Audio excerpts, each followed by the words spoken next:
Hi, I'm Dan Bowen, a technical director with Project Watershed. We're standing on the Field Sawmill site, referred to as now Cus-cus-sum.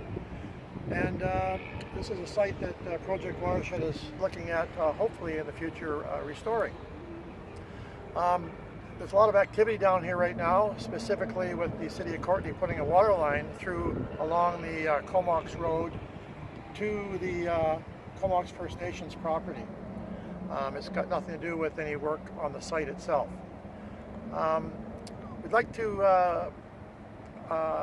ask people if they're interested in supporting Project Watershed on this project and the other projects that we have, to go to our website, projectwatershed.ca, or our Facebook site. And for more information, please call our office or Facebook or our website. Thank you.